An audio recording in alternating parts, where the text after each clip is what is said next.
Alrighty, there we go. Hey everyone, I hope you guys have all been having a fantastic day out there. Hope you guys all had a great weekend. Happy to see you, Villa and Puma. Couple little things here. I don't have the lights on today, and I'm going to tell you why. Before I tell you why all of that stuff, I'm going to give Loki a treat because he's sitting over here very nicely, and he gets a heart-shaped treat for today. Here you go. And you can see he's dirty. Well, he looks like Two-Face over here if you can see the other side. Come here. Because he was playing out in the dirt and he stuck his whole head in the dirt. So he's having a fun time right now. All right. So the reason I don't have my lights on today is because somehow on Sunday, I came downstairs. I was recording a video for you guys, the new tutorial that you guys got today. And I put my hand on my camera and I turned it on. Then I realized there was like these stringy things hanging from it. And I was like, what the heck? Do I got a spider? It was worse than a spider. There was like 50 little baby spiders all over that shit. And I don't know how they got into my house. I have an open window that I believe in open for my air conditioner and stuff like that. But basically, there was a bunch of stuff over there.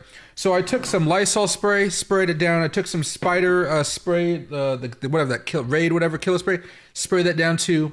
I almost put a torch to it and burned the whole thing. But it seems to have worked. However, I did see a spider again. The most microscopic of spiders with a little thing of silk coming out of it come down here like maybe 3 hours ago, and I was like right here, and I was looking at it and I was like, oh shit. So I dusted my ceilings today with my duster. Hopefully they got rid of all of them. And just to be safe, I'm gonna smoke a cigar on a Monday, which I normally don't do because I know the smoke will keep those bastards away. I haven't seen any anywhere in that area of the house. I just saw one after I went on the killing spree. But I'm a little antsy, guys. I don't like spiders, and I don't like baby spiders that are like very, very difficult to see. So we're going to be cutting up. This is just a house stick that I get from the bird, a little bit away from my house here. But I'm going to clip this right here. Cut that up. Give it a nice torch. And then we're going to get started with some of the news for today. The stock market did good. We're going to be looking at some of the things the Senate's going to be doing here. The Fed, of course, not really diving too deep into the Fed until we get to the end here, because then we're just going to look at the probabilities, because we already kind of know what the Fed's doing. It's really how the Fed finishes off this week by saying, hey, this is how we feel. Here are our dot plots and stuff like that. That's where you see a lot of that volatility going to be coming for Bitcoin and other assets, all right? So let's launch this. Nice little torch.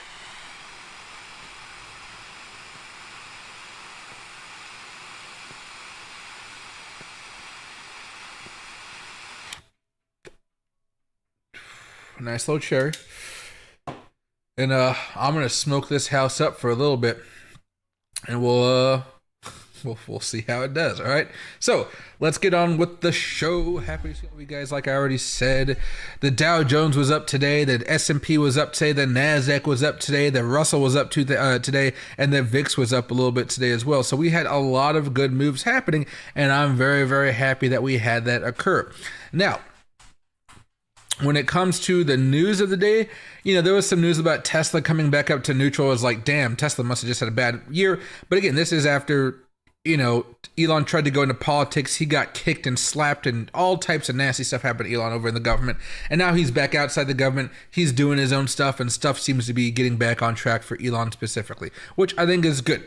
But this, I think, is the big news of the day here. The Senate is to vote on Trump Fed pick Stephen Miron ahead of the central bank meeting. I'm just going to read the key points here, but this does affect how they will vote down the road, not just during this meeting itself. The Senate is poised to vote to confirm Stephen Miron, President Donald Trump's pick to join the Federal Reserve Board of Governors. If confirmed, Miron would participate in the Fed Policy Committee's upcoming meeting on whether to cut interest rates. Miron would replace former Fed board member Adriana Koger, who we talked about before, who had abruptly resigned last month, and she did not want to cut rates. So we're taking somebody who definitely didn't want to cut rates in like Jerome Powell's camp, and now you're putting somebody in Trump's camp in there. He's still a respected guy. He's not a lunatic, partisan hack type of guy. But he is in favor of cutting rates, which I think is going to be very big for all of us, because if you kind of peel off one or two more people because the jobs data still stays bad, then Jerome Powell can't fight it, right? He's going to have to do a 50 basis point cut eventually and that type of stuff. So a lot of fun stuff happening here. But Trump is making moves, and it seems to be working. The media talks about it in big puffs every now and again, but every day he's doing something to kind of take a little bit more control of the Fed. And The media is not talking about it too much, I believe, because he's been quite successful with it. Right now, the Lisa Cook stuff is still going through the courts and things like that.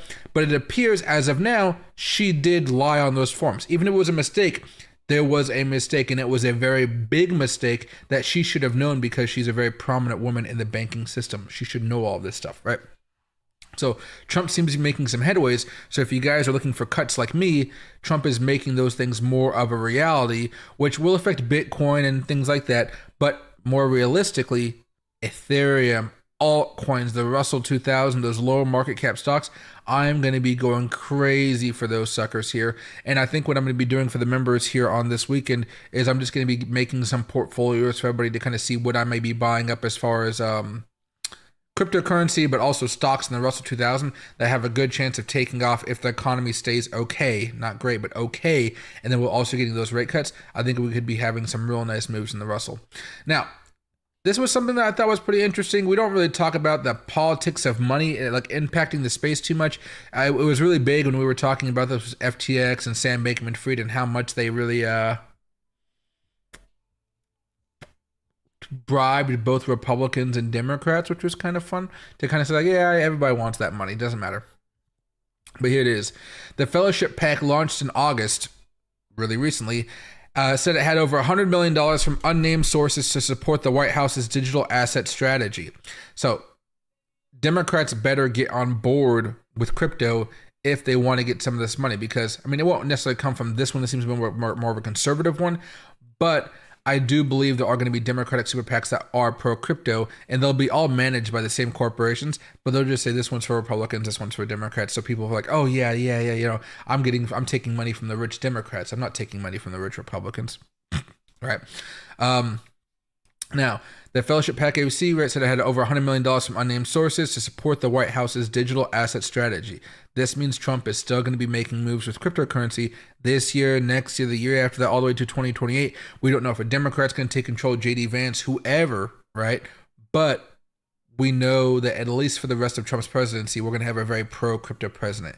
And if there's a Republican in charge, I think there's a good chance we have a pro-crypto one.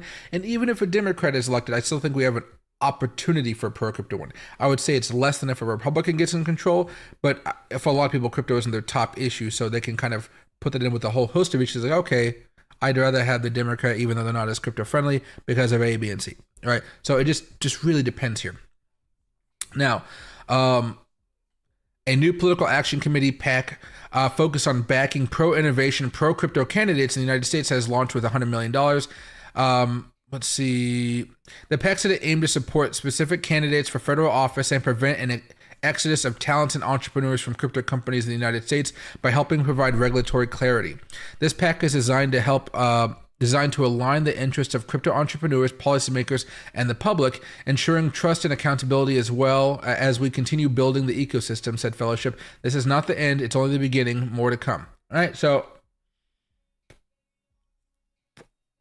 I hate to say this, but I don't think it really costs too much money to buy a politician these days. So I'm pretty excited to see that we can have some real good policies coming our way for crypto. They may not be the best for the people, but like the people that don't hold assets, but for people that hold assets, it's going to be a wonderful thing. All right. That's pretty much how the last few administrations all together. Trump, Biden, and then what was Obama?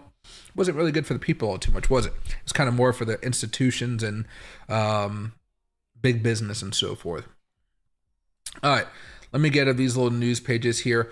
Our portfolios are not doing so hot. Our high risk portfolio went up from it was up 3% a few days ago.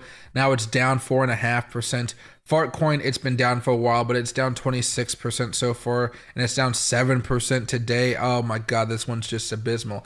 I'm going to see how it works out, but you can see how Bitcoin's been pretty much going sideways, and this thing's just been going down, down, down. Now, maybe that's my bad because I did buy all the way back over here, and you can see immediately just started to drop. It didn't go higher for a minute, right? There was a moment where we were up 47%, and we didn't sell because we were hoping for an altcoin season, and now we're down. So there was a moment where we could have sold for a little bit of money. Maybe it's my greed. I think it's just because I want to see where this goes, but we had an opportunity to sell it. Same with the high risk ones. There was a moment, not a great moment, but there was a moment we were up 22%. All right, now we're way below the Bitcoin trend over here. And lastly, the group portfolio safe. This one's actually doing much, much better than Bitcoin right now, but you can see it's having a pretty nasty drop over the last few hours. We're down, 2.5% today, but overall we're still up 32%. Things are working out in our favor. And I noticed that today, although there wasn't really too much moving here on the positive side, if you go over to the high risk, we had Aradigm Finance up 8% today, which I thought was pretty nice because it's the second largest mover today behind ATH, right? No, it did update a little bit. I see this at 8%, that at 7%. Let me refresh this. Oh yeah, it is, yeah. So on the top 100 market caps, it is doing pretty well today. ATH is back up above it, whatever. But you see it up towards the top here. Not much in the positive side of things. You can see the majority of things for the last 24 hours have been negative, but I don't think of that as a terrible thing. You guys recall that I opened up a trade last week. I told the members this already, but I already closed the trade because nothing was happening, right? I told you guys I was going to move my stop loss up. I just kept moving my stop loss up until it got hit because Bitcoin was just being as boring as possible. But I wanted to zoom up because we're about to start a new cutting cycle here, right? Where you're looking at us still in this nice uptrend right now. The MACD is still bullish. The oscillators are still bullish. Everything still seems pretty good. You go over to the weekly chart though, and we are still a little bit more bearish, right? Bearish, bearish, bearish. Now, when we get back to being bullish, bullish, bullish across all this, I'm going to be very excited. But like I said before, we might have to still see one more dip before we start to have that large move where we start breaking out to all-time highs, altcoins start ripping. Probably not, altcoins aren't going to be going to all-time highs anytime soon, but you give it 2-3 months, yeah, a lot of them should be hitting all-time highs if we're going into this full-on altcoin season with multiple months of cutting. That should really help us out a lot. All right, now, turn my music volume down a little bit. What is interesting about all this is we've still found a way to go up with good news despite having those bearish technicals, but you can see it's really stopped us from having some really nice moves like this one or this one where we just have a strong rebound, right? You notice things were looking okay when we went light, right? You buy over there, right? But once we had that green MACD, we started to really glide up higher. But, breaking above a 20-day moving average, 20-weekly moving average, you guys know that creates some big buzz there. So we're still looking a little bit bearish on the shorter time frames here. Bitcoin is still bullish on the daily, but you can see how we're actually giving some ground away right now. In the next couple of days, you may see Bitcoin start to go bearish on both the daily and the weekly, which could pull us back a little bit more, probably back towards 112,000 to 109,000. I'm thinking closer to 110,000 to 112,000. But I say 109 just because of the volatility that could happen if we start to break down below a 20-day moving average. And you can see already today we bounced off the 50. If I go to the 15-minute chart, you can see the move as it happened, right? Just a lot of volatility coming in right there. I am actually hoping for something more of one last drop that puts us back down a little bit more. I think it'll get us into a higher low situation that we can buy from. And then when we buy, I expect it to kind of go sideways for a little bit before making the ultimate move up here in the next few months, which I think will be pretty exciting, right? But I'm not entirely sure we're just going to go booming straight to the heavens when we have a rate cut. I do think this Wednesday when Jerome Powell comes out,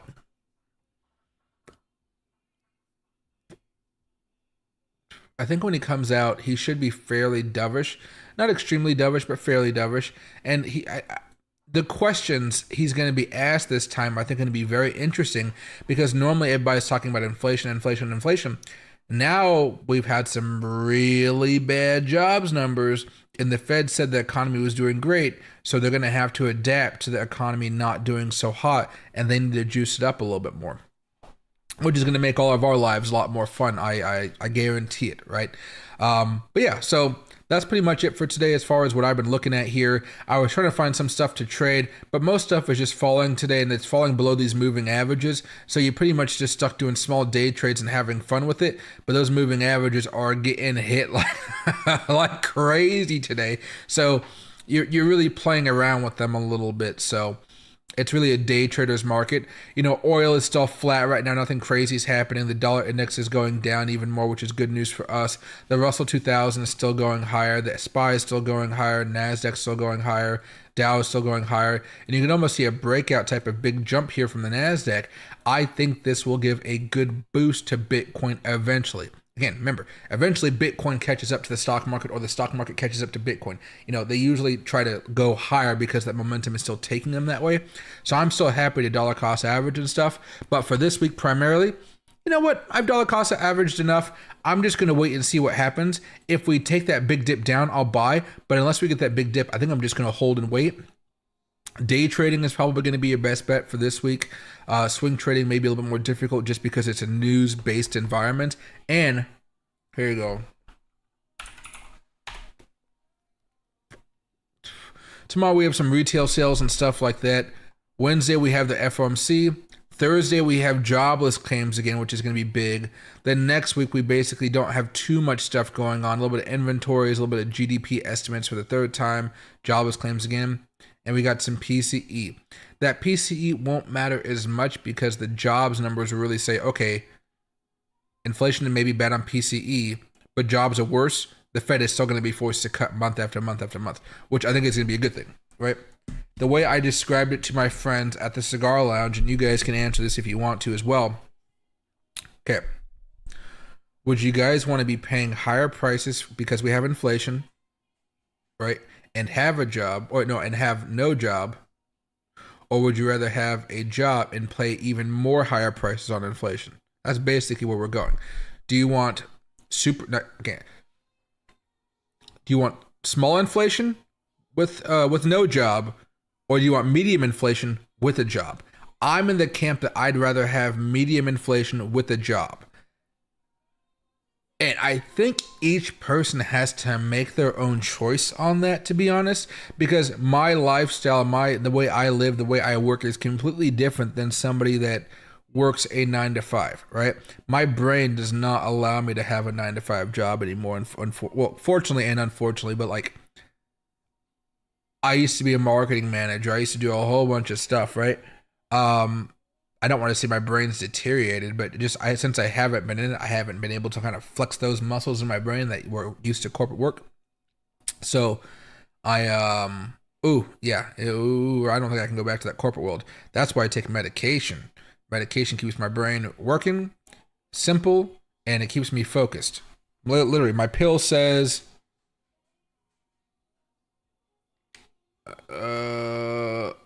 what's that one? No. What's it say? I can't read these. I actually dropped one.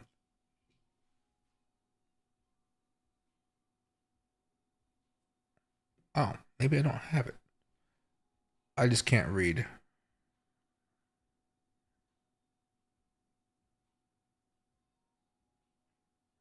Oh, okay. So it says like focus, memory, anxiety, and monitor for blood pressure. So that keeps me going. But I think I would need something very stronger if I was going to go back to corporate America, which I'm just not cut out for anymore. Business deals, talking, networking, sure, that's fine. I'll have to chop it up with people. But the actual day-to-day work, oh God, I can't work on a computer like do. Impossible. And hey, Frogwood, happy to see you. Kapoor, Lisa, happy to see you too. Kilo, guys, best coin on Dexgram called Hops Pepe Beat market cap. Oh, interesting right there. And then what else? Oh, hey, Digital, okay, happy to see you as well. Sorry, my little container was blocking it. Loki's doing good. He's out there chilling right now. My neighbors are cutting up wood in their backyard for their fireplace for the winter. So Loki's just out there watching them, and they're giving him some treats and stuff. So he's enjoying himself. I really am disappointed Bitcoin couldn't get that next boom that I wanted from this last weekend.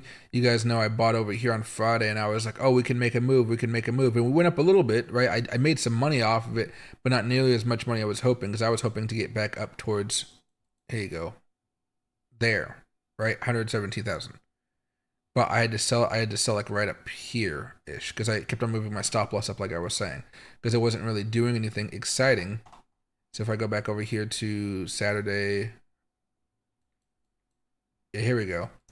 Remember we saw this big pump going up, and I was like, oh, no, that's Friday.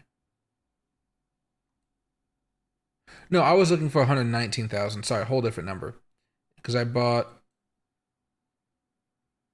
I don't remember what I did on Friday because this chart doesn't look like the one I remember.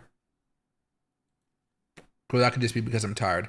I'm on my second day of fasting, which means my brain is not working as good as it could be. I think that's part of it today as well. But it should be fine. A couple things here before we just start chopping it up. And if you guys have any questions, please feel free to ask them now. But when I start talking about some stuff, while I start talking about this. So I've been putting out some tutorials and you guys really seem to like these tutorials. So I'm going to keep on making them for you guys. But I think the way I'm going to format these is in maybe 3 different ways. And I haven't started the third way yet, but I've already told you about the third way. So the first way are these like really long, in-depth tutorials that really focus on, let me change this up very fast. There we go. They really focus on one specific indicator that's very widely used, and I just break down exactly what it is and maybe a strategy around it, right? Break it down, simple strategy. The other style I just started to do, and there's like an introduction to it. I talk about everything about it and stuff like that. The second type that actually has been doing very well, very, very well here is I just launch into the video, just say, hey, everybody, like go to indicators, metrics, and strategies, do this, do this, do this. And it's basically setting up the indicator. And then all I do is add a couple more indicators on top of it. And then, geez, I just sound like a freaking repetitive thing today. After that, you add the 2 indicators. From there, what I like to do is just go back test it a little bit. So there'll be some back testing involved. All right. And then I believe those 3, and then the last one is just going to be like the very simple, like how to add moving average to trading view, how to add MACD to trading view. I haven't done those yet because I don't know how the algorithm is going to like them, but they're just going to take a minute. The videos are going to be a minute long, but I think people do have those types of questions because people have asked me stuff like that before. So I'm like, oh, okay, maybe I'll do that. And so when I go to TradingView here, I'm like, hey, how to change your cursor to be a dot versus arrow on TradingView versus magic, right? Do people even use the magic indicator? Like, I don't know, right? So I don't know why people would want to use the magic. But yeah, like I like the arrow. That's my favorite. And like, I don't like to have it changing up and stuff like that. I'll say, hey, how to draw a line, how to do an extended line, how to draw a vertical line on the stream or in your chart. And it'll be like how to draw it, how to add it, right? So some things are very easy, like moving average. You don't have to like move it or anything like that. You can set the numbers or whatever, but that's it. Like a vertical line, you just place it. And I just say, hey, this is how you place a vertical line. This can be a simple video. How do you place a Fibonacci though? You're going to have to know to go to low, high, lows, right? And then you're going to find those levels of resistance and sell and stuff like that. So I'm going to be having those. I'm going to find out the best way to put those into the channel. I'm just not entirely sure because if I'm being honest, I could just make them into YouTube shorts because they're so short, you know? So I think they'll be like a minute and I'll have like a 15-second ad at the end of it or something like that. That may be a trick. I don't know. If you guys have any ideas, let me know. Because some of these tutorial videos, it's more of me just making sure they work before I give them to you because I have so many different strategies I use, but they're specific for different types of things. Like there are some strategies I use for trading Bitcoin, but I only use them on the daily charts. I don't use them for day trading or anything like that. I have to be holding for days to weeks. And this hasn't been necessarily the best environment for that type of stuff overall. So, you know, it's kind of funky. And hey, Tricks, man, I fasted for last week for 48 hours and I felt good. One of my friends, he's actually doing a 48-hour fast, I believe, and he's starting tomorrow. I'm going to be talking to him and see how he likes it. I was actually going to ChatGPT today and I was entering in what I'm supposed to eat because like coming out of the fast, I always get some miso soup or some bone broth, which is pretty nice. Then I get some soft or hard-boiled eggs and that kind of fills me up for a while. But then the next day, I'll go and get salad. So I'm going to start going over to Whole Foods every day in between my fasts. And what I'm going to do is make a salad that can like really gets all my nutrients in there. So the salad that ChatGPT recommended me was like the first one is a Mediterranean power salad with a bunch of chicken, hard-boiled eggs, avocados, olive oil, feta, and stuff like that. The next one is an omega brain salad with grilled salmon, arugula, kale, shredded carrots, sesame seeds, avocado, sauerkraut. Never had sauerkraut on a salad. That'd be interesting. Although I did get some sauerkraut from a friend, and it's like jalapeno flavored sauerkraut because they have chopped up jalapenos in there. No, I'll see how it is. Antioxidant detox salad, muscle building salad, and gut healing salad. And I'll go back to a fast after that 5th day, maybe the 6th or 7th day. I haven't decided yet. But it's going to be very interesting for me to go through that because I am losing weight. I am happy about it. But, I got to keep on doing my normal work and go on the walks and stuff like that. I'm thinking I should take Loki to the beach tomorrow. It's not the beach, the waterfront. We're going to walk on the waterfront. Maybe I'll buy some doggy bags and stuff like that. Hop out. He'll have a blast. He hasn't been out of the house in a minute as far as like a good distance drive, I think probably about a month. So I think he's earned a little bit of time to go out and just kind of explore and stuff like that. No dog parks because the dogs are crazy these days, but I think I'll have a good time. Avocado meat egg salad. Said the best. Yep, exactly. I love avocados too. Actually, I think tomorrow's National Guacamole Day. I think it is. Hold on.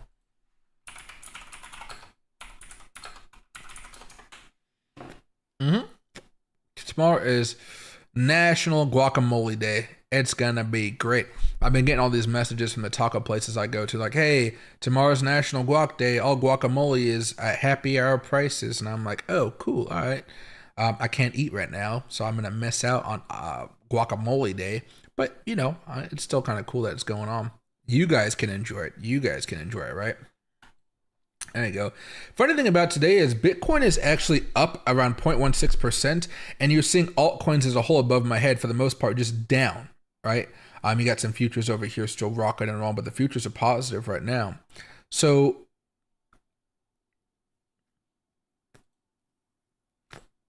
let's go to the daily chart. Bitcoin dominance is actually coming up a little bit and hitting some resistance. You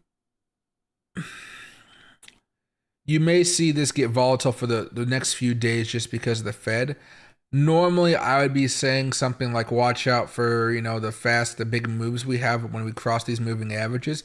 It happens, but it doesn't always happen. So I'm not going to say that I'm expecting it this time, but just know we are up against a level of resistance, and there's an opportunity that we do pop above this level of resistance tomorrow and the day after, where you see Bitcoin kind of staying flat like it's doing today, and altcoins really flush out a little bit more.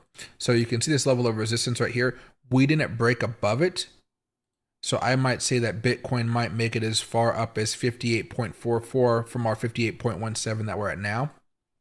But you could really see altcoins come down a little bit more.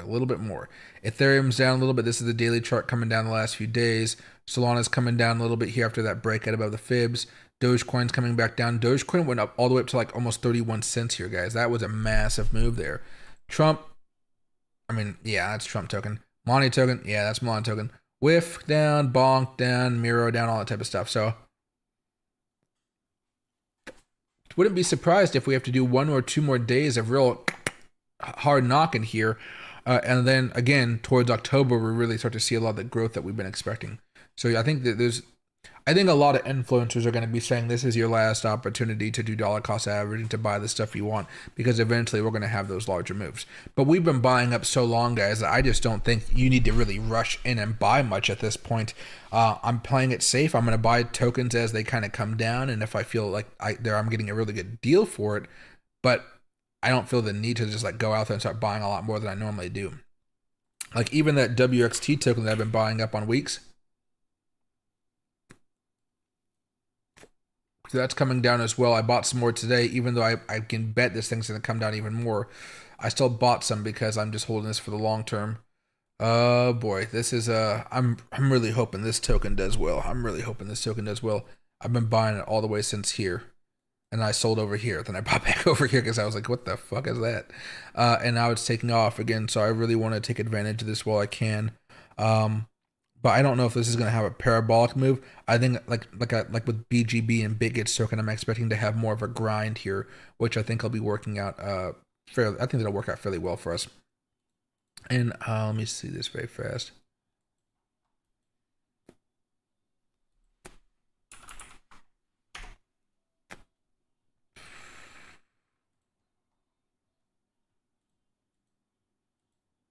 There we go. We have a 96% chance of a Fed rate cut on Wednesday. We have a, let's say, 76% chance of having another cut in October. And then we have about a 70% chance of having a cut, excuse me, in December. And this is telling me that the market right now is pricing in 3 separate cuts. All right. There's only a 38% chance we have a cut in January. So we're probably going to cut every month going into this year besides October. And then we're going to probably pause for a month and then see where it goes next. And I think that's fair. I think that's okay because we're already overvalued right now as far as that interest rate. We're already too hot. Let's see. No, inflation. There you go. You know, maybe if inflation starts to go higher and higher and higher, maybe that'll make much more of a difference. But we're not skyrocketing yet, and I'm just so happy we're not. Right?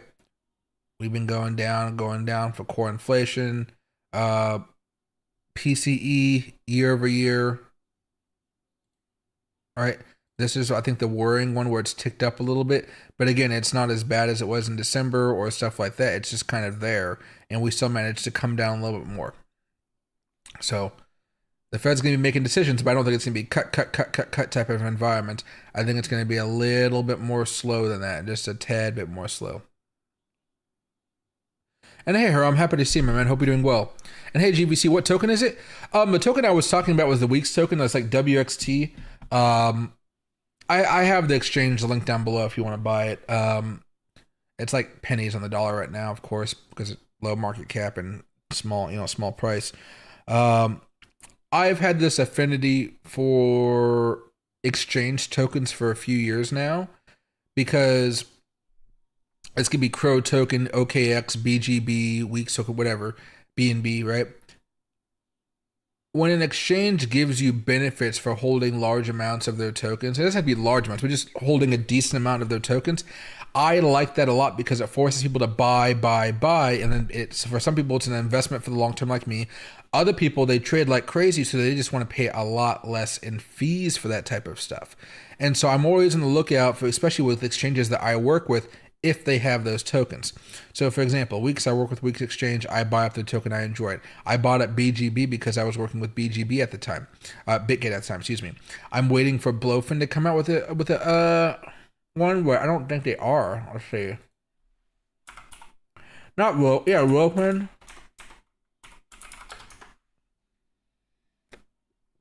Yeah, there's Blowfin right here.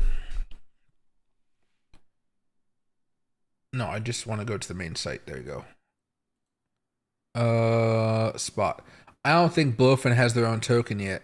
There's Bitcoin. Yeah, there's no Blowfin token here.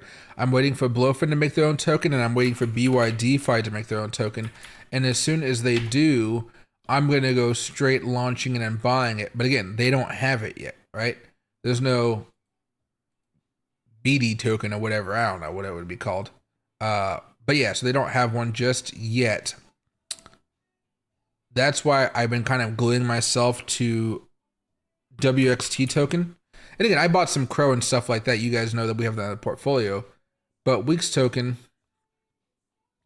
you get some benefits if you do your airdrops and stuff like that. Right now it's a Hello. Oh, it's Pulse. I got to lock some more Weeks in there. I probably got some Hello token. Hello token was the last one we did. Yeah, Hello token, yeah. So every time I hold some, I just lock it in. I get free this, free this, free this, free this, free this, free this. And guess what? Most of it doesn't end up doing shit. But if it does, I sell it and I take my profit. And I'm like, I'm happy with it because it didn't cost me anything. I was already holding the asset.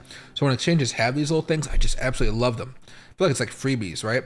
Because remember, all these tokens are paying for the right to be on the exchange. So the exchange is saying, hey, we need some of your token and we're going to give it out to get people hyped up about it, right? I just usually sell it if it pops, but you know, if you're a believer, you can hold on for a long period of time. This one right here is Pulse. I don't know this one. Pulse.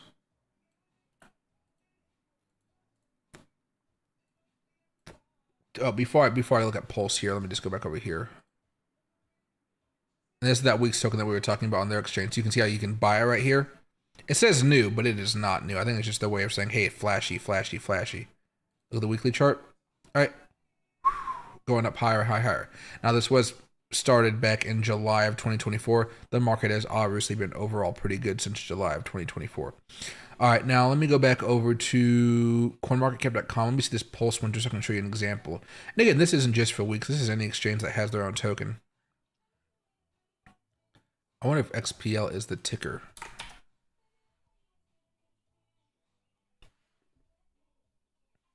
So I keep on getting messages on my phone, but they're not coming on my. See, I'm getting a message on my watch, but they're not showing up on my phone. Pulse. Here we go. That's not even on there. This thing is so new. Pulsing in a new world now live. What is this?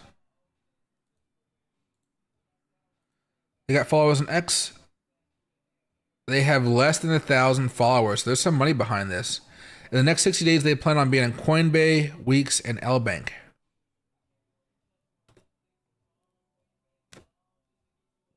Interesting. Usually they're tokens that have been around for a few months, right? I mean, I'll give it a follow. I'll give it a follow.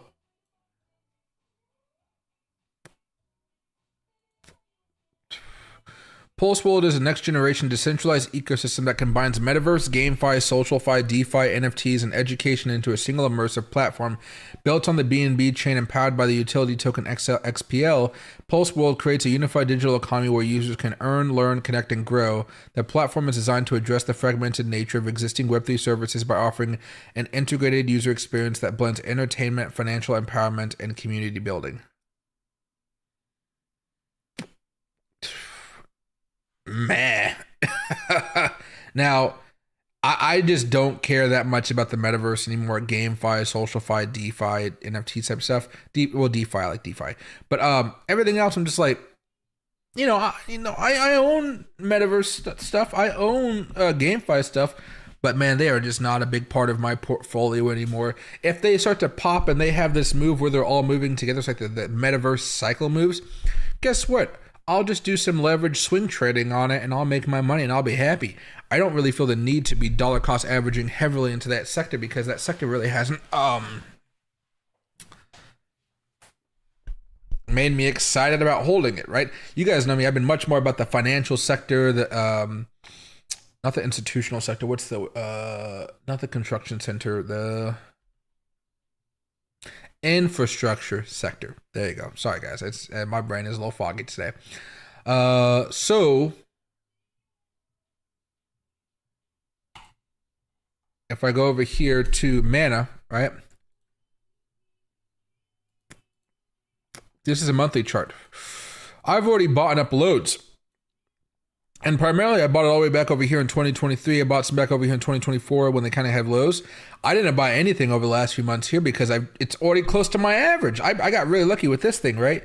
And I think most people, they could be happy to buy underneath this yellow line right here, right? Below this halfway point, you're solid.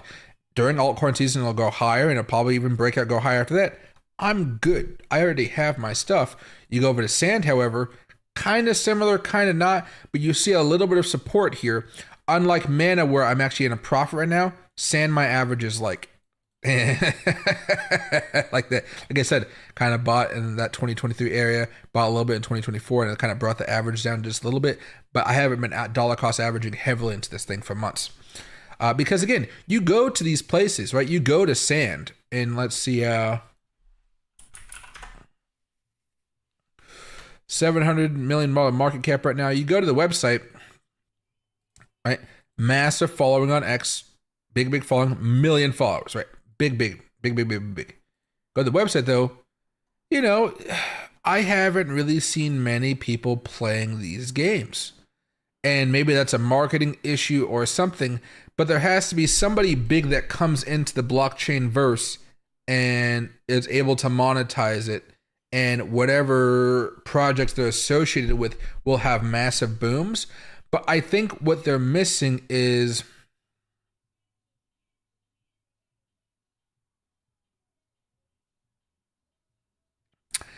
I wouldn't even make, I don't know, you can see there's like a what's that game?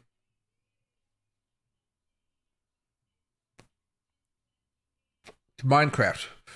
there's like Minecraft copycats. I think that's a good place to start, to be honest. I just think there has to be a really big game that comes in and they find a way for crypto to help you out in certain ways, and that should be okay. But the game shouldn't rely on crypto for you to play anything, right? I'm not entirely sure how that balance of the mechanics would work, because I'm not like a big gamer like that, and that P versus P or all this like first person stuff. I just want to say,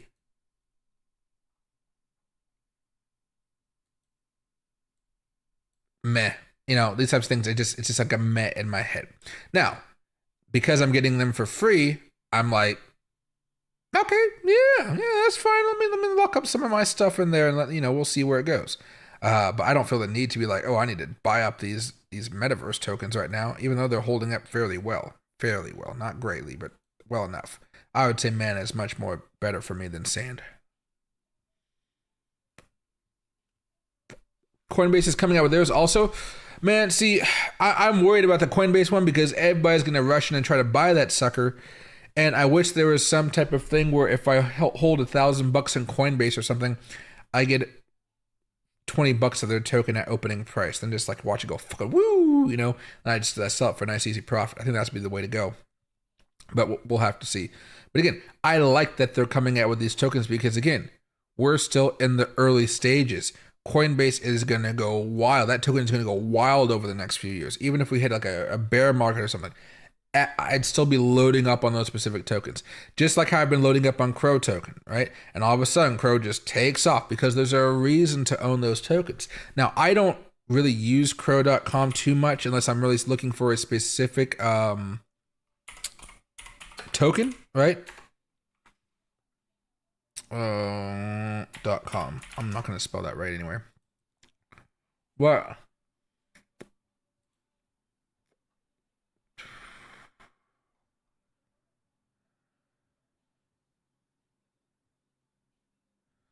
Oh, they have stocks now too? Oh shit, they're taking on Robinhood.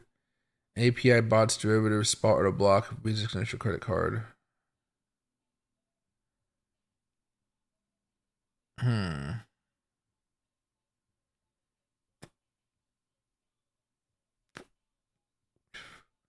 Choose your tier. There's paid things for this now? Oh my god. See, I hate this type of shit. Lock up $500 a Crow. You can lock up $500 a Crow for 12 months and you get access to 0 trading fees, 4.5% APY in cash, 3.5% back in crypto on purchases with Ruby, Crypto.com, Visa signature credit card. That means you got to get a credit card, which means you got to pay for. Oh, just gee. Oh, god. Yeah. 1.25% stock transfer bonus. So they want you to move your stocks over here and stuff like that. I just don't see this as being worth it at all. Some people will, right? And this private, 50K, 500K private. I ain't doing that shit. But what I was looking for was the credit card, I guess.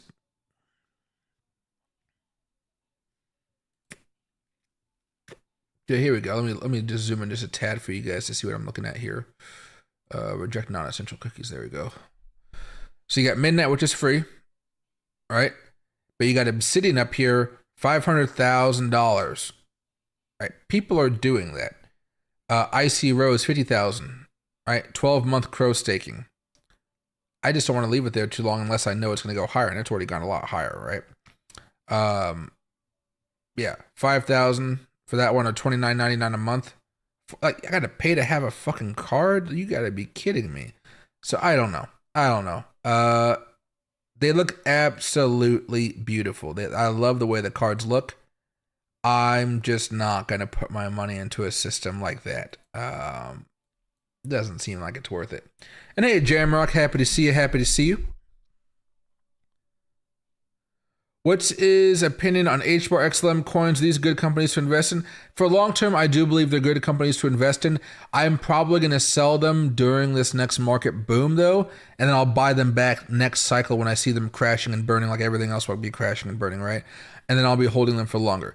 I do have a little bit of XLM in my long-term portfolio, just a tad. Like I think it's like $100 of it worth.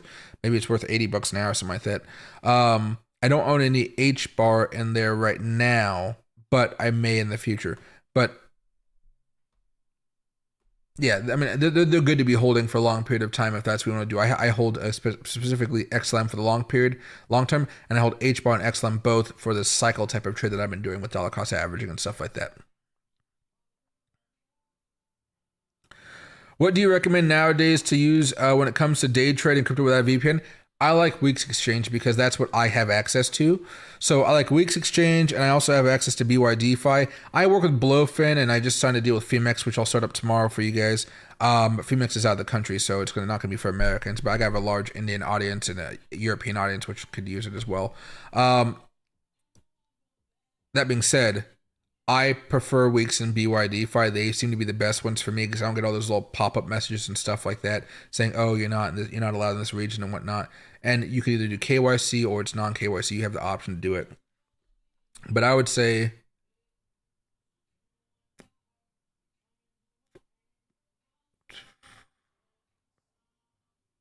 I like Weeks because I get those airdrops and stuff just for holding their token.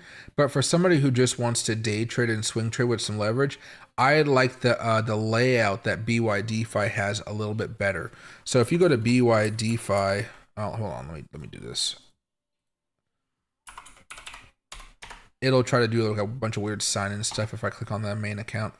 This is BYDFi, nice, easy, open section. This is Weeks. Again, they both look great, right? They both look great. They all have all this type of stuff on the top, all this type of stuff on the top, right? Pretty similar. You go to, what's that? There you go. This is BYDFi's trading, and this is Weeks' trading. All right. It just depends on which one you like better. I prefer BYDFi just because of how their isolated works and how the money is when I'm actually buying and selling. Weeks has a different calculation when you're buying and selling Bitcoin, like place by order amount, USTD, right? Your input represents the opening cost, margin plus fees. The cost will not change when you adjust the leverage. I don't do this button, but you can.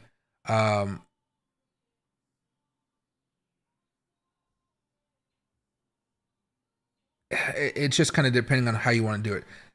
I like to do order by amount, but then when you're looking at the percentages, it might not make sense compared to what you see on other YouTubers.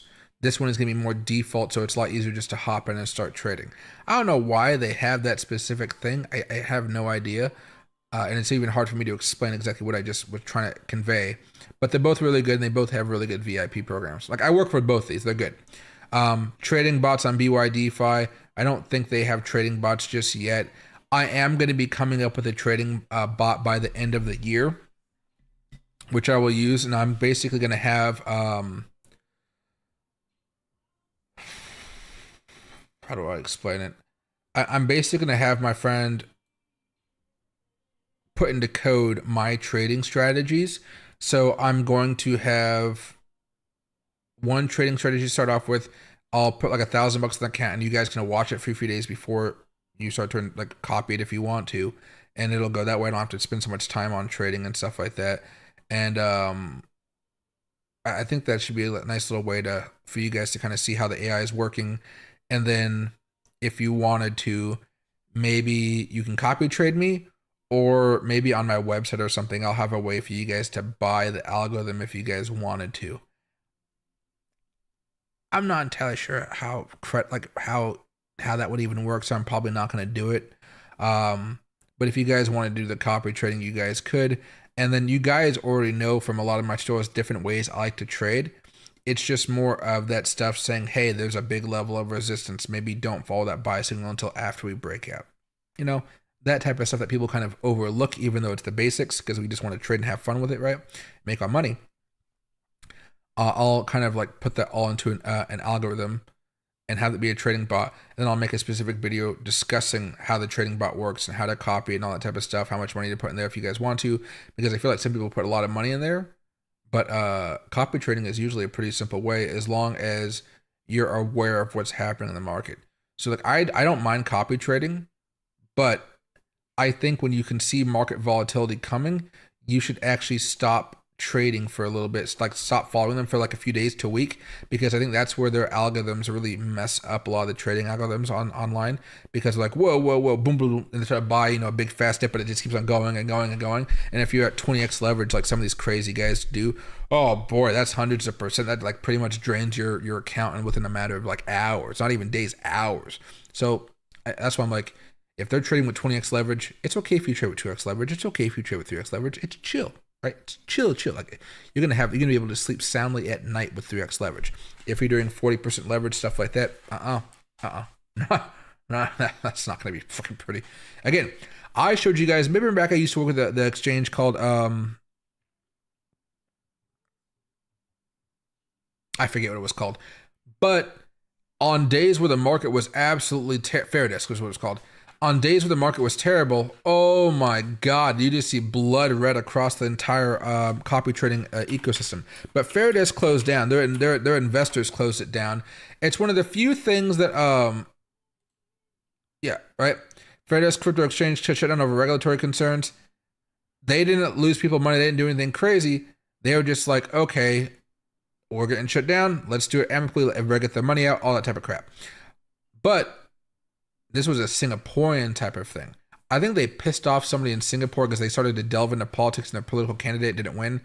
And I was just kind of like, don't dive into politics in Singapore. Singapore is a whole different breed of politics in America. Remember, they have the death penalty if you smuggle drugs in there. They do not want to fuck around. But if I go back over here to, so let's just do BYD5. I like the aesthetics of it. Go over here to, go over to trading bots, right? They have spot investment, futures, and spot marginal. I would say most of you guys are going to enjoy spot or futures, right? Spot investment is something that I do myself, but like hold smarter, accumulate faster, buy low, sell high 24/7. Spot investing is pretty interesting as well, but it's not going to let me in here. But yeah, so you can just copy some of these guys that are behind my head. You can't see them. But I guess copy the bots, whatever. These are all different bots and how they trade and stuff like that. Spot investment, right? It'll buy into some stuff here, like a Dodge 2 USTD auto invest, right? So just take some of your stuff and it looks like it invested into Solana or something like that, right? Simple stuff. Maybe I'll make some of those for you guys as well. Then you go over here to copy trading, right? Yields and stuff like that. Highest followers, P&L. His followers have made $14,000 over the last 30 days. He has 12 people following him, so they're making some money, right? All traders, like some people have lost 19%. Some people have lost 3%. So I want to, like, this person lost 45%. I want to make sure you guys understand, like, some people are good, but there's also a lot that don't do anything, and there's some that are very, very bad. Just it really depends. Like, return on investment, some are doing great, some are doing horrible. Look at their track record, see what you like, And this is Crypto Asia CT. Let me see.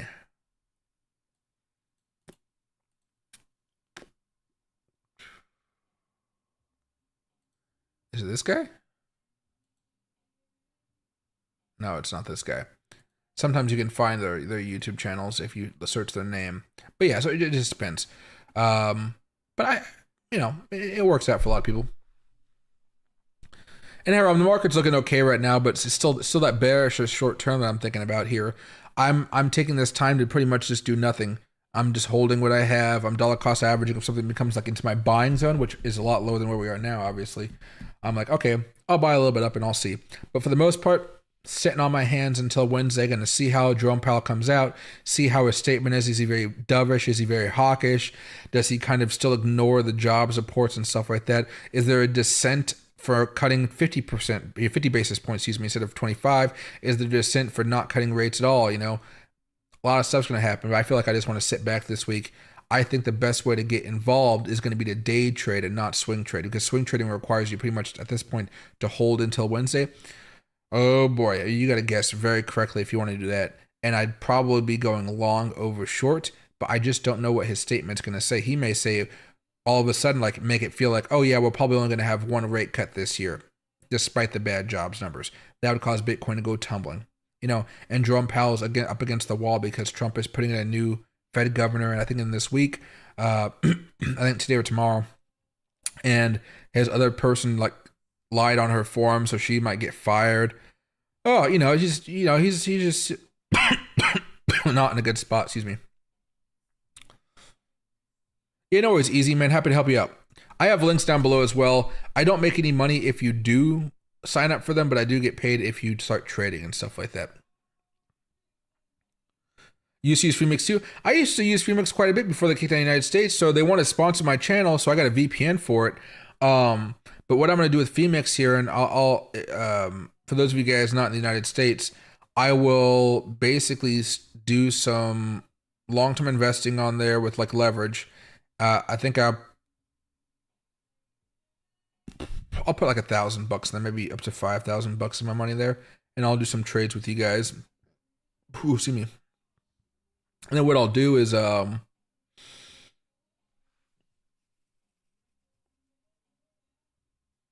we'll do a new portfolio like the ones we have here. All right. But we're going to do it with like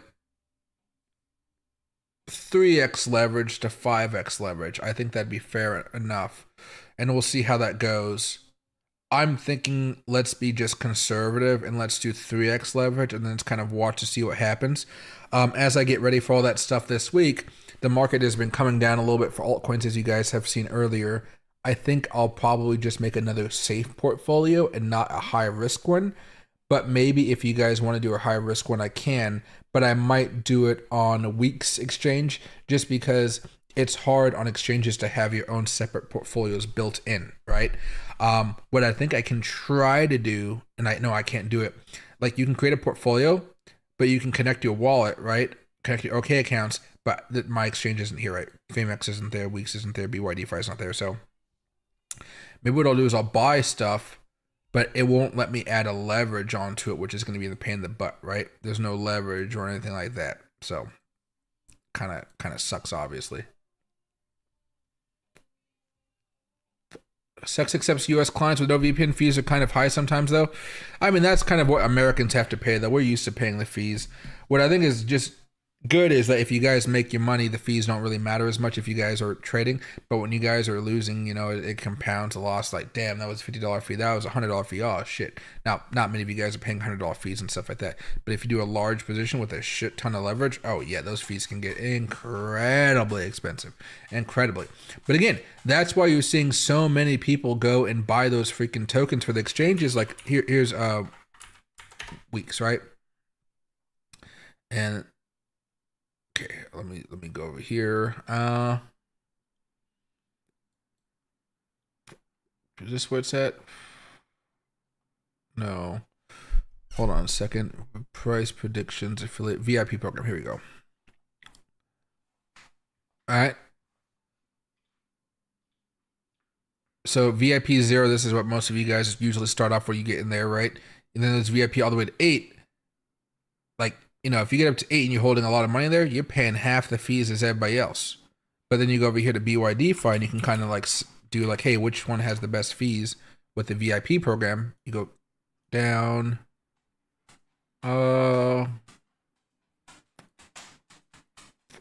There's VIP service.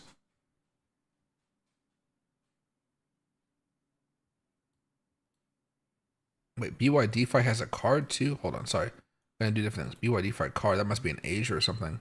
Okay, here you go. Simplify your daily spending with crypto. Now, I don't want that fucking bear on my card. I want something looking cooler. Alright, sorry, my watch keeps on fucking buzzing at me and I'm not used to it. Huh.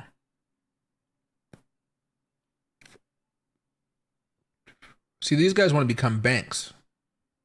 Right? I think that card looks hideous. But that's just me. That's just me. Okay. So you see, this only goes up to VIP 6, right? And BYDFi, the fees are for VIP 0 is 0.06. Weeks is 0.08, right? VIP level 1, 0.075, 0.06, right? Then you go over here. Let's see. So for VIP 1, you have to have over $50,000. For this VP, it's over. You just have to have over $5,000 in your account. Oh no, you have to hold 5,000 weeks. That's not bad. 5,000 weeks when weeks is cheap, that's not bad. So they're making it a lot easier to get the VIP program because you own their token. It's not. I mean, you can hold over 30,000, 50,000 in your account, sure, but if you hold their token, you actually get the benefits of the VIP programs. Where for BYDFi, they're basically a little bit cheaper, but there is no way besides holding more than $50,000 to get VIP 1. So do you want to own $50,000? Right, so hold on. 0.06. Okay, takers, okay. Not even much of a difference between VIP 1 and 2, so let me go over here. That's $100,000. So VIP 1.06. VIP 1.075, 5,000 WXT or $10,000, where this is going to have $50,000. All right, so most of you guys might like weeks just because it's cheaper as far as like if you guys want to have more money on there. But if you guys are new and you guys don't have a lot of assets, your base fee is going to be cheaper on BYDFi, right? So that could be interesting. And then, there's fees and stuff like that for taking out stuff and, like Ethereum and stuff like that, whatever. But you do a deep dive into this stuff and you can see a lot of stuff. You can see a lot of different ways you might be in here. Up to 60% trading fee discount, right? So dedicated account manager, you get some perks and stuff like that. But again, that's why they're saying, hey, you want to be part of our program, $50,000 in that account. 50,000. So I'm like, now I got over $50,000 some accounts, but I haven't applied, I guess, to be a VIP, and I think that's because I'm in a different category for them. I'm an influencer. I already have managers and people I know. Like I know the VP of the Weeks Exchange, right? I know the head of marketing for BYDFi. His name is also Michael. So I know the insider. I know I'm an insider, right? But for all of you guys who are looking at different things, like you can say which one is this, which one is this, and you can look at all exchanges too. Like you go over to Binance, which again isn't in the country.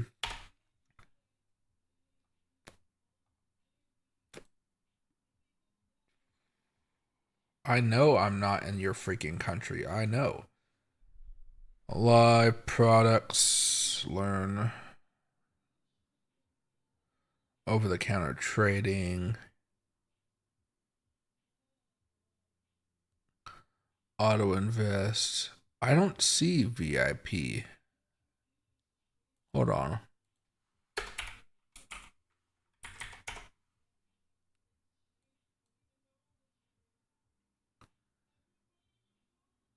So for VIP 1, you have to have over $1 million and more than 25 BNB.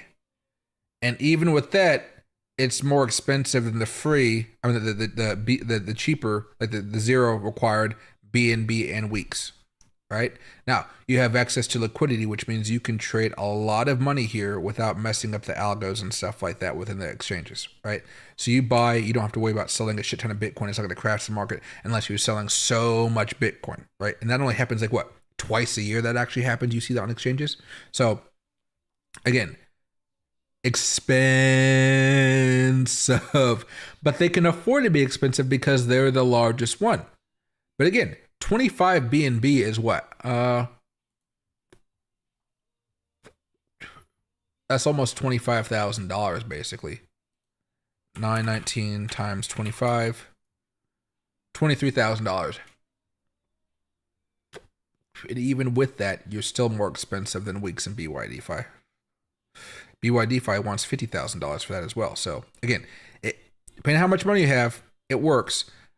Maybe I'll make a video one day just talking about the fees and structures of how everything works, because it's easy to say the first like fee if you have like no money in there, but as soon as you get money, if you guys feel like you want to hold WXT for a long time like I do, or Binance token for a long time, it can really adjust the way things are working for you.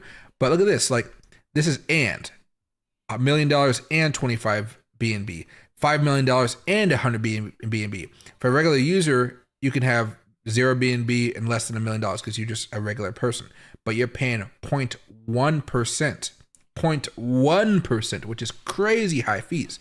And if you go to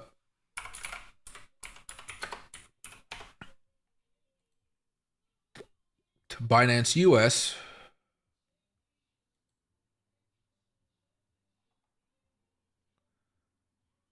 see, it's a lot different.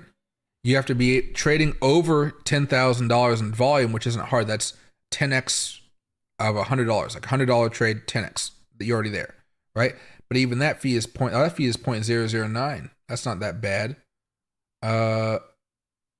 Tier 0. Why is there tiers? I don't know what the tiers mean, to be honest.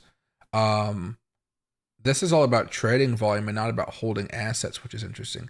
So you really have to be trading. You have to really be trading if you want to get into these ones, which is good. But if you're learning to trade and you're trying to do that, oh boy, you're going to boot. Yeah, no, that's not going to be fun. It's going to force you to trade more than you want to, and in situations where you don't feel comfortable, which means if you're not comfortable, you're more likely to have a losing trade. All right, so. But yeah, it just really depends on how everything's going right there. Sorry, guys. I told you about. Oh, for those of you guys that didn't know, I have that blue light in the corner over there that you guys don't normally see, but you see the light coming from it. I walked in last night from going out. I was watching the football game.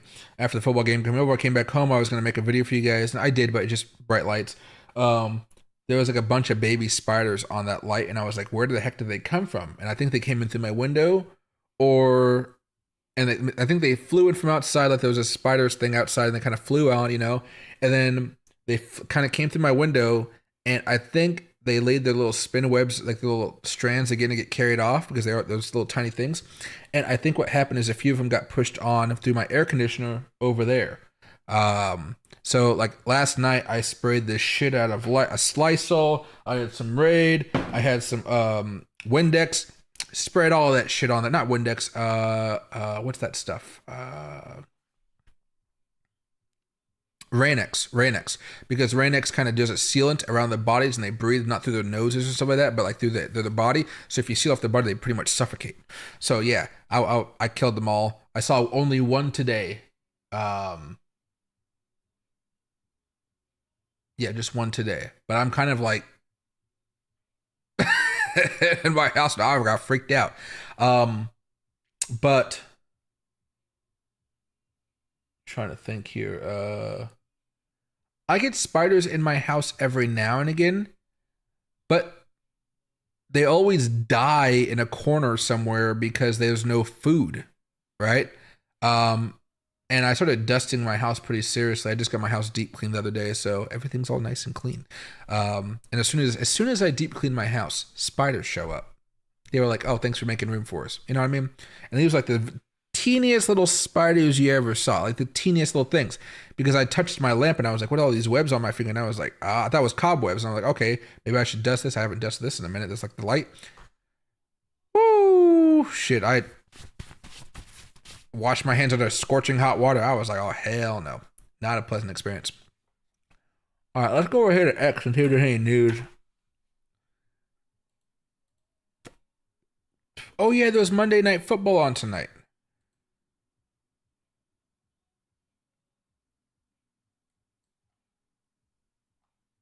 Hold on. NFL. Seahawks won. They beat the crap out of the Steelers. That's why I would bootleg my stuff. That's not there. Oh, there's already a game going. Buccaneers versus the Texans.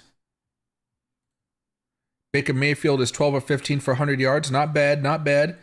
And then Stroud is 7 for 11, 127 yard. They're pretty similar here. That's 7 for 11, 12, 15. So Stroud's winning a little bit more, but Tampa Bay has the better points right here. So interesting. All right, and there's another game. Looks like Chargers versus Raiders. Oh. All right.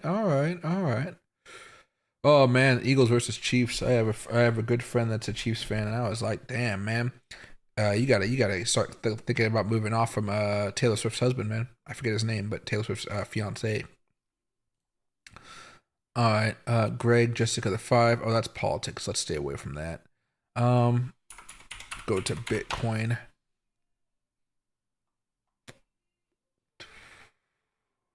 This guy's great. If you guys meet him in person, he's hilarious. The Fed will cut rates in just 2 days. A market done before the reversal. I mean, this makes sense. We've already talked about this. Again, the weekly charts are still red.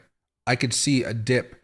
I don't know if we're dipping below the support level here. That's what I'm kind of concerned about. I don't think we do that, but if we do, I'll be buying up more over here. Although that order block is kind of in a funky spot that he did.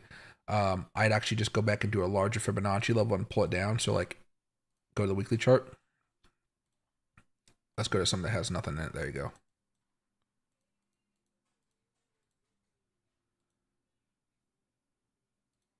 Move this all the way down. Do a little bit of loggy log.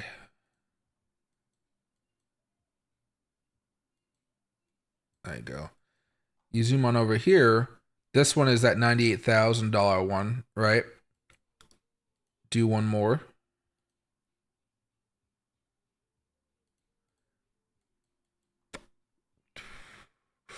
$105,000. I think maybe that's why he did it. 105,000, 104,000. His is a little bit below 104,000. I could see that. I could see that now. There's one more little dip that we can focus on to see if we have any lineups. We already bounced off of that once. By the rule of moving averages and the patterns that we see, you could see us actually dip down a little bit here. And again, in October, start to rip. Once we start to see a potential death cross form, that rip will normally happen. But again, the weekly charts already explain most of that, except for just exactly when to buy.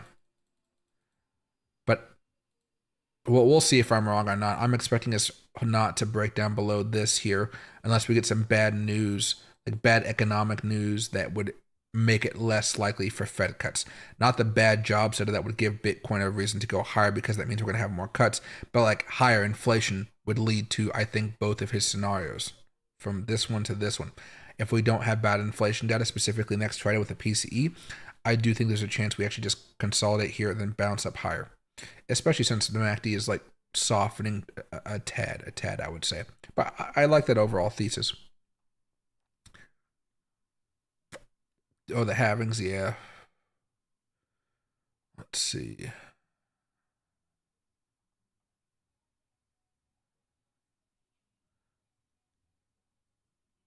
Tommy just said that on CBC that Bitcoin make a monster move in the next 3 months. Yeah, I mean, we've all been thinking that. We've all been thinking that for a long time. Historically, Bitcoin finds a low in September, then the post-halving year, then bounces off it to market cycle top it occurs in Q4. Yeah, I mean, let's hope, right?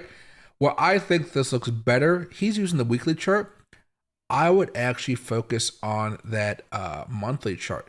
It looks a little bit easier. You can see, oh yeah, we're consolidating here. We still have the bottom in place, and maybe next month we start off a little bit low, but then we have the spike and breakout that goes higher, and then we'll see how long it goes. But like I said before, everybody's talking about like this being a mega cycle, and this could go on until 2026. I just don't know, to be honest, right now. I'm just there's so many factors that I just can't give you guys a strong, oh yeah, I have a strong belief that this is going to happen. Not really the way I'm thinking about it. Right. But okay, everybody, looks like the chat died down. It looks like I answered all of your questions for the day. I'll be seeing you guys back tomorrow. I'm going to blow some smoke around my living room here so the spiders don't come back and freak me out anymore.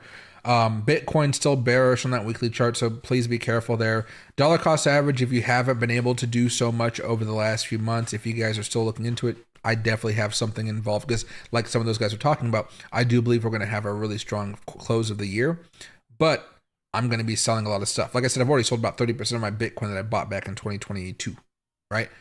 I'll tell you guys when I'm selling more and stuff like that, but I think it's important that we just play it safe this week, unless you guys are day trading. In case, I think it'll be much more fun to day trade.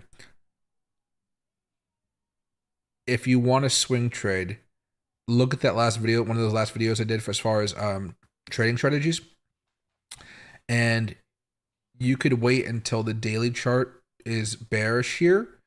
But what I think people are going to do is they're probably just going to focus on the stochastic here, watch it cross back down, and then I think for the majority of people out there that are professional investors and traders, they are going to anticipate Bitcoin coming down here to 112,000 at least, where I would say maybe 112,500, and there'll be a bounce, but I think ultimately that'll take us down that next level, and then that'll be something where we're going to have to see if we're going to be coming down here, or if, like on the previous one, we have to come down a little bit less. So we'll see. But that's technicals without focusing on the Fed, the PCE inflation and stuff like that. I usually trust technicals over the Fed and things of that nature. So if you ask me what I kind of think right now, I still think we're bearish, and it's primarily because of that weekly chart. Not cycle ending bearishness, but a bearishness where I think we have to come down a little bit, which is unfortunate because we had an opportunity last week to really have a boom, and it really didn't manifest the way we would want it to.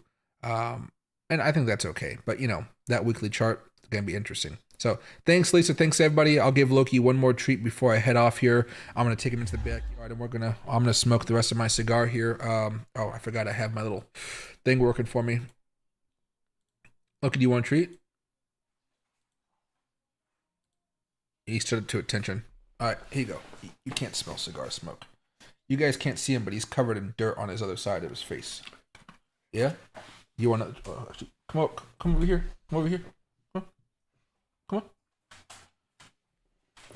Now you can see his other half of his face. Oh, it doesn't look as dark as you would think. But to me, I can see all the dirt and stuff under his face. Okay, there you go. Yum, yum, yum. Oh, you're such a big boy. All right. Thanks, everybody. Have a great rest of your night. Oh, boy. It's going to be one of those fun times, guys. It's going to be a fun week. It's going to be a really fun week. Get ready to day trade, though, over swing trading. Day trading